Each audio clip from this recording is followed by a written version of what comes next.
दोस्तों हमारी professional Russian classes already start हो चुका है। अगर आपको हमारे रशियन क्लासेस ज्वाइन करना है तो आप मुझे व्हाट्सएप, टेलीग्राम या फिर कॉल कर सकते हैं इस नंबर पे। बेस्ट स्टूडेंट्स के लिए हम जॉब अपॉर्चुनिटी भी प्रोवाइड करते हैं। और साथ ही अगर आपको हमारे स्टडी इन रशिया प्रोग्राम में इन्वेस्ट करके हमारे ऑलरेडी प्रॉफिट में रनिंग बिजनेस में पार्टनर बनना है तब भी हमें इसी नंबर पे कॉन्टैक्ट कीजिए। हेलो एवरीवन, इंडिवन एंटरटेनमेंट नए वीडियो में आपका स्वागत है। मैं हूं प्रीति। तो आज के वीडियो में हम देखेंगे कि एक इंडियन से पंगा लेना कितना भारी पड़ता है। तो आज के वीडियो में एक इंटरव्यूअर ने हमारे पेट्रोलियम मिनिस्टर हरदीप सिंह पुरी को बहुत सारे ट्विस्टेड क्वेश्चंस पूछे, लेकिन उन्होंने क्या जवाब दिया है। I can watch this without even blinking my eyes. It's so fascinating to watch. और वो पुरानी कहावत तो आप सभी ने सुनी ही होगी, 100 चूहे खाकर बिल्ली चली हज को। यही हाल है अभी अमेरिका का। चाहे ईरान कहो, वियतनाम कहो, जापान या अफगानिस्तान, तो इन्होंने दुनिया में कौन सा शांति कायम किया है। और आज ये दुनिया में शांति कायम करने की नसीहत हमें दे रहे हैं। सारी नसीहत हमें ही दे दोगे? थोड़ा खुद भी रख लो, काम आएगा। तो चलिए हम वीडियो देखते हैं। फिर वीडियो देखने के बाद हम काफी सारे इंटरेस्टिंग कमेंट्स भी पढ़ेंगे। तो चलिए शुरू करते हैं।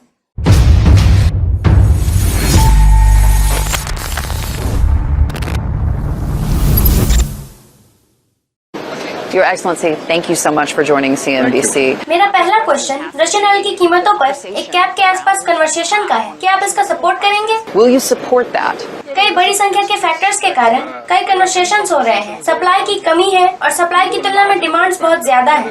ओपेक ने आज अपने प्रोडक्शन को 100,000 बैरल तक सीमित करने का फैसला लिया है। प्राइस पर बात हो रही है और बहुत सी चीजें हैं।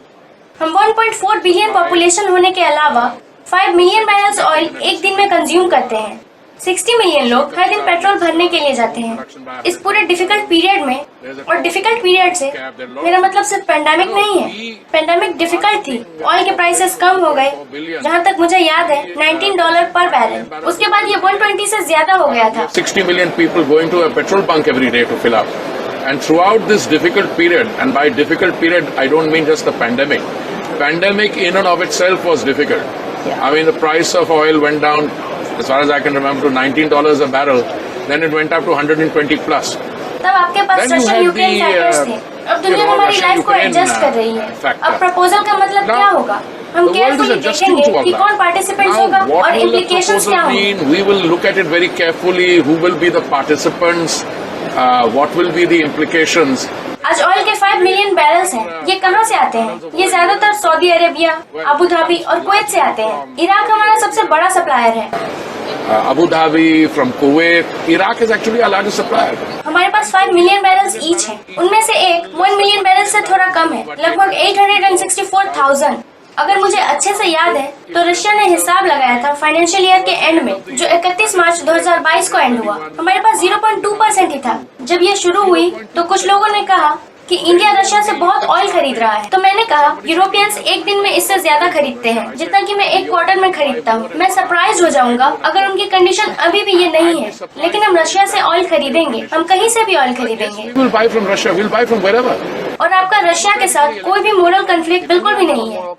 कोई कॉन्फ्लिक्ट नहीं है। मेरा अपने कंज्यूमर्स के प्रति एक मोरल ड्यूटी है। क्या मैं एक डेमोक्रेटिकली इलेक्टेड गवर्नमेंट के रूप में ऐसी सिचुएशन चाहूंगा जहां पेट्रोल पंप सूख जाए? देखिए दुनिया भर की कंट्रीज में क्या हो रहा है, पर उन्होंने एक डेमोक्रेटिकली इलेक्टेड कंट्री पर अटैक किया। Did invade a democratically elected country.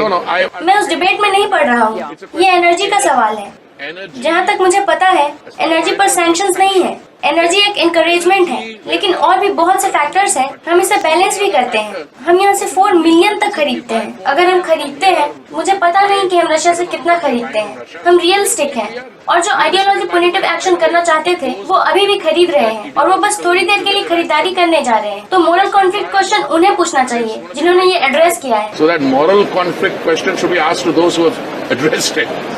आप यूरोप के बारे में बात कर रहे हैं। आप जानते हैं कि हम किसके बारे में बात कर रहे हैं। लेकिन दुनिया भर में ऐसी कंट्रीज हैं जहां आपको पैसे के लिए एनर्जी नहीं मिल सकती। हमने श्रीलंका में लगभग $4 मिलियन की असिस्टेंस एक्सटेंड की है। इसका अधिकांश हिस्सा एनर्जी सेक्टर में है। तो ये सब एनर्जी है, तो आपको हार्ड हेड और रियलिस्टिक होना पड़ेगा और वो करे जो करना चाहिए। So these are energy. You have to be hard-headed and realistic. Yes. And do what is doable. यहाँ पे इररिस्पॉन्सिबल कौन है? क्या ये रशियन प्रेसिडेंट है यूक्रेन पर अटैक करने के लिए या रिस्पांस देने के लिए वेस्टर्न? ये एक डिस्कशन है। मैं 39 इयर्स के लिए एक डिप्लोमेट था। मैं आपको एक डिस्कशन में ला सकता हूँ और हम घंटों तक इस पर बात कर सकते हैं कि फोर्स के यूज के लिए कौन रिस्पॉन्सिबल है। ये जल्द ही हो गया। एनर्जी मार्केट्स के लिए एक रिस्पॉन्सिबिलिटी है। हम सिक्योरिटी काउंसिल में थे। मैं सिक्योरिटी काउंसिल में था। यूएन सिक्योरिटी काउंसिल पर प्रोसीड कर रहा था जब लीबिया पर रेजोल्यूशन 1973 पास हुआ था। मैंने तो वार्निंग दी थी कि फोर्स का यूज मत कीजिए, भले ही ये सिक्योरिटी काउंसिल सैंक्शंस के साथ है। देखिए आज लीबिया में क्या हुआ, और फिर सीरिया में कोई ऑथराइजेशन नहीं था। देखिए अब क्या हो रहा है। आज इकोनॉमीज की लाइफलाइन है, एनर्जी एबिलिटीज के ओपिनियंस हैं और भी कई ओपिनियंस हैं। लेकिन हम आज एक ऐसी सिचुएशन में हैं जहां हमारी रियल ड्यूटी हमारे कंज्यूमर के लिए है। A situation where our real duty is to our consumers. अगर इंडिया जैसी बड़ी कंट्री इस प्रॉब्लम से नहीं निकल पाई तो अगले 2 दशकों तक ग्लोबल डिमांड में 25% की इंक्रीज भारत से होगी। You know, for the next 2 decades, 25% of the global demand increase is going to come from India. और इंडिया में 5 मिलियन बैरल क्रूड ऑयल का कंजम्पशन बढ़कर 6 से 7, 9 तक हो जाएगा। Of consumption of crude oil, I see that going up to 6, 7, 9, etc. मेरा sense कहता है कि अगर आपका टोटल कंज्यूमशन लगभग 100 मिलियन बैरल्स पर डे है तो दुनिया को एक प्रोड्यूसर बनना होगा जो 7 या 9 तक प्रोड्यूस करे।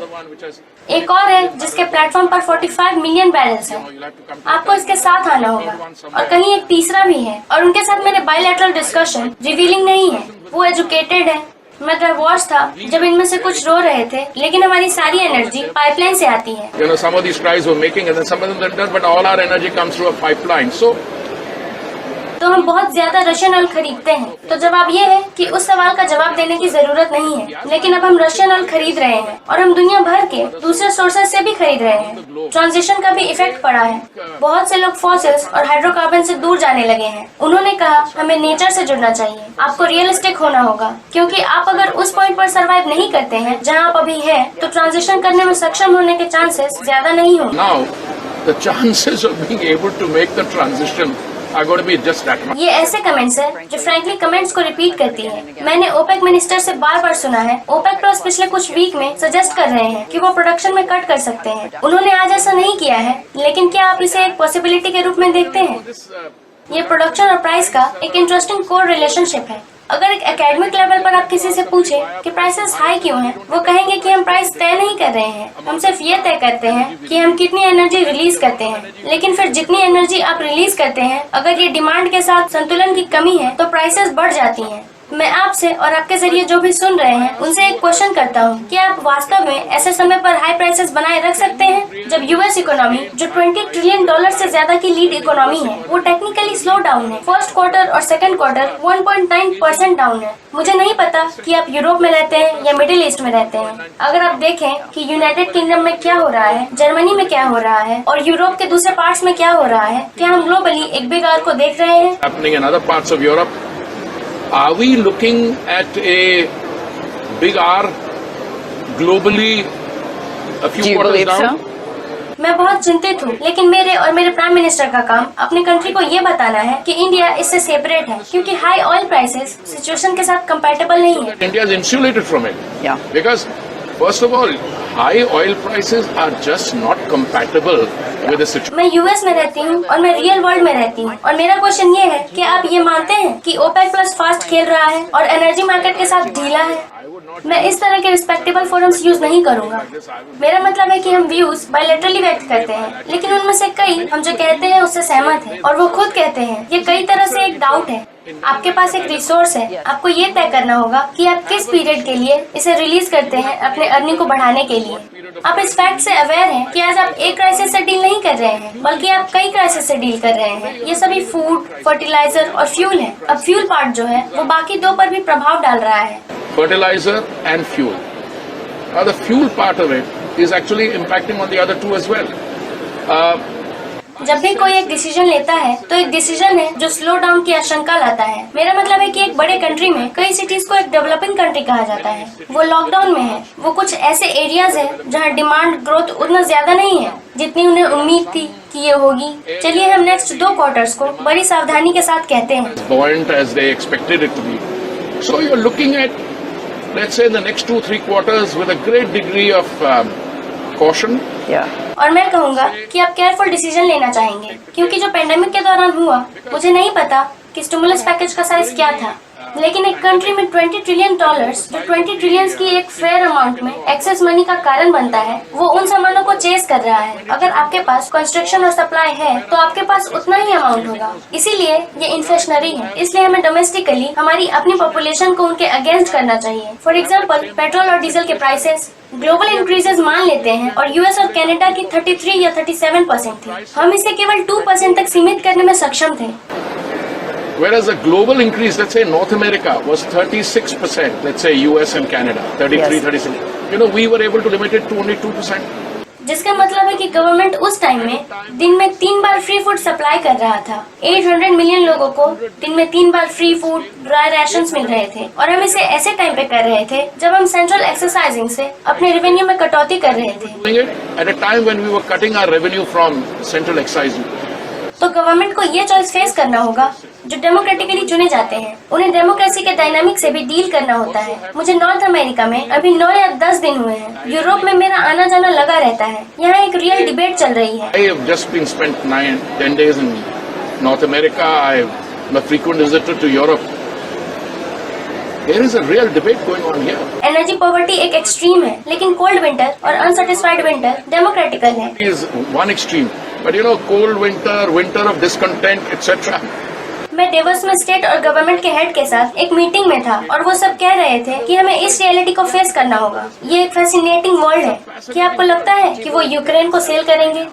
मैं इसमें इन्वॉल्व होने नहीं जा रहा हूँ कि कौन बेच रहा है और कौन नहीं, या जो भी है वो सब लिबर्टीज हैं जो आप ले सकते हैं क्योंकि आपको ऐसे क्वेश्चंस पूछने का अधिकार प्राप्त है। लेकिन कुछ है जिसे पॉलिटिकल रिजर्व कहा जाता है। ये विश्वास से आता है कि क्या होने वाला है। It stems from belief.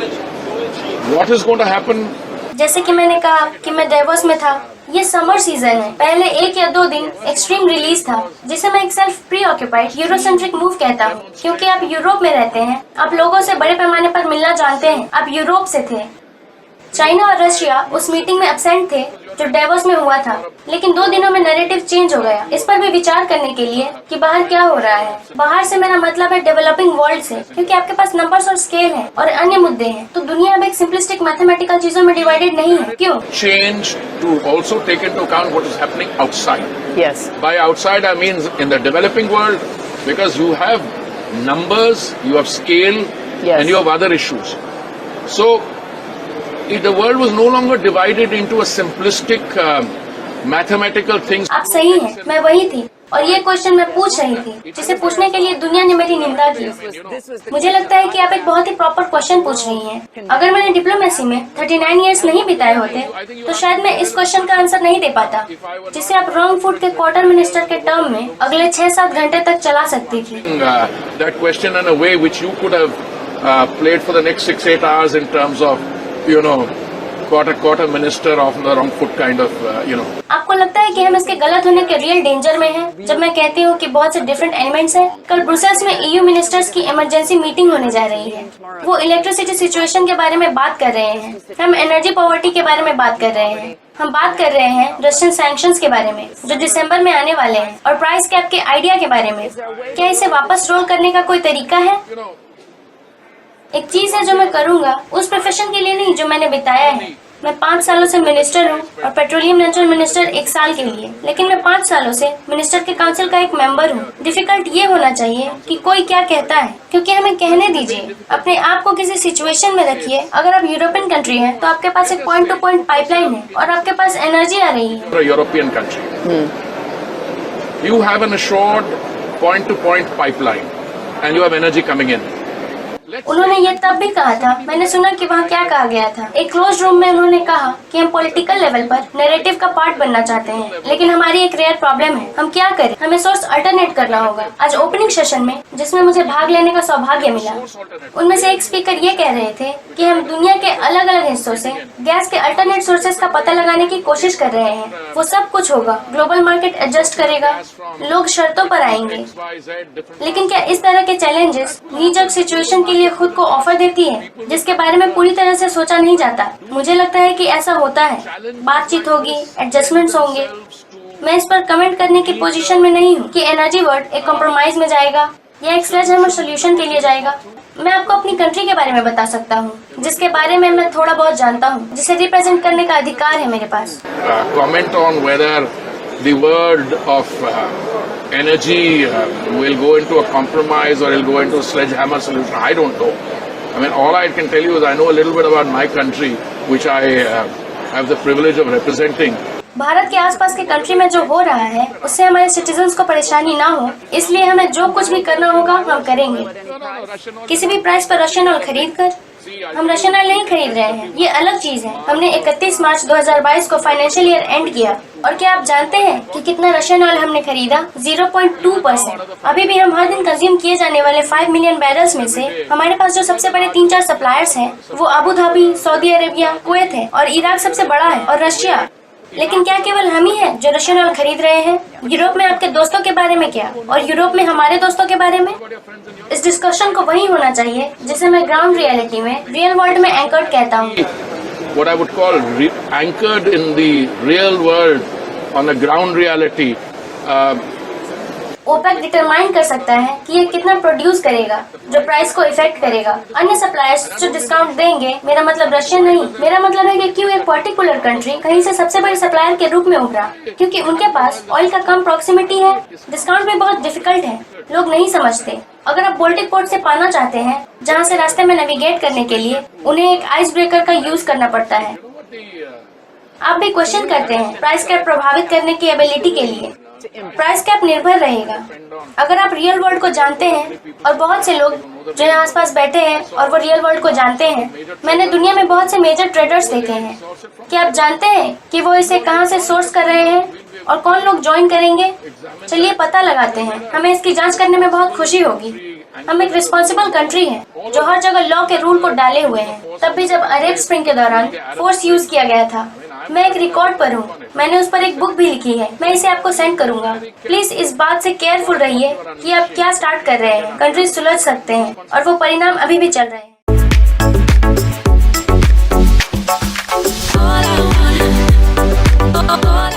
तो पहला कमेंट है पीट लिप्सन। इन्होंने लिखा है, इस व्यक्ति ने 2 मिनट में ही अपने नॉलेज और लीडरशिप को दिखा दिया, जो शायद करंटली पूरे president of the United states में किसी के पास भी नहीं है। फिर टाटा के ने लिखा है, इंडियन होने के नाते मैं अपने गवर्नमेंट का ऑयल क्राइसिस को लेकर पूरी तरीके से सपोर्ट करता हूँ। ऑयल क्राइसिस अभी पूरी वर्ल्ड में चल रही है और जाहिर है इंडिया अपने इंटरेस्ट को देखेगा, जैसे यूरोप अपने इंटरेस्ट को देखता है।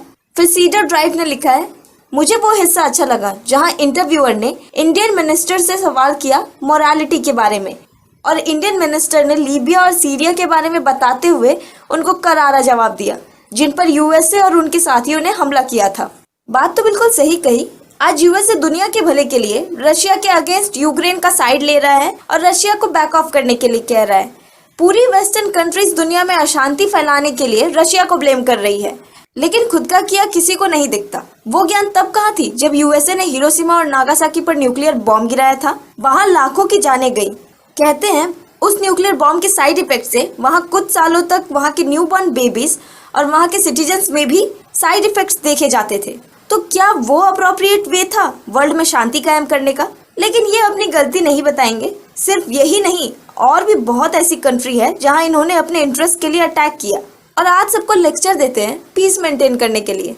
फिर ए ने लिखा है, उन्होंने अपने जवाबों से उस इंटरव्यूअर के छक्के छुड़ा दिए और मैं इस जेंटलमैन के एक एक शब्द से मोहित हो गया।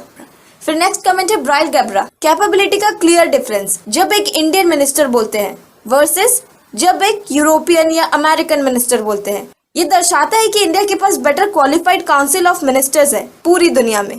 फिर गैरी मैकमिलन ने लिखा है, दिस गाय वाज ग्रेट। मैंने सच में बहुत एंजॉय किया जिस तरह इन्होंने इसे हैंडल किया। इस रिपोर्टर ने उन्हें बहुत अपने बातों में फंसाने की कोशिश की, लेकिन उन्होंने इसे बड़े ही आसानी से हैंडल किया। फिर सौरभ डीबी ने लिखा है, यूरोप को अपना माइंडसेट बदलना होगा और ये सोचना बंद करना होगा कि यूरोप का प्रॉब्लम पूरी दुनिया का प्रॉब्लम है, लेकिन दुनिया की प्रॉब्लम यूरोप की नहीं। इन्हें लगता है ये अगर आपकी प्रॉब्लम है तो वो बस आपकी ही प्रॉब्लम है, लेकिन अगर वो उनकी प्रॉब्लम है तो वो सबकी ही प्रॉब्लम है।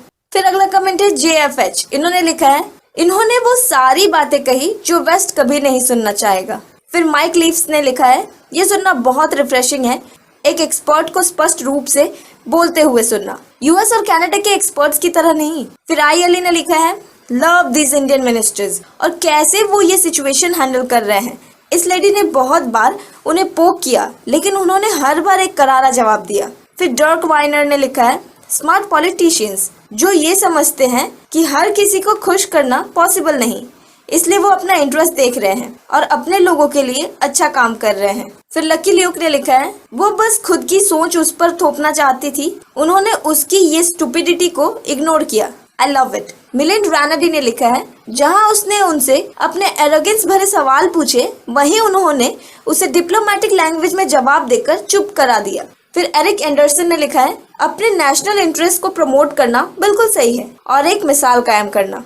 फिर बाकट बिला ने लिखा है क्या वो जवाब दे सकती है कि यूएस के लिए रशिया से फर्टिलाइजर खरीदना नॉर्मल है, लेकिन बाकी दुनिया ऑयल और गैस नहीं खरीद सकती। ये बड़ी अच्छी बात कही आप। फिर लैवन डोनाल्ड हॉक ने लिखा है पीएम मोदी स्मार्टेस्ट और स्ट्रॉन्गेस्ट लीडर हैं, जो अपने समय में इंडिया को पहले की तुलना में बहुत आगे ले जाएंगे। तो आज का वीडियो मैं यहाँ पे खत्म करूंगी और मिलूंगी आपसे नेक्स्ट वीडियो में। Till then good bye.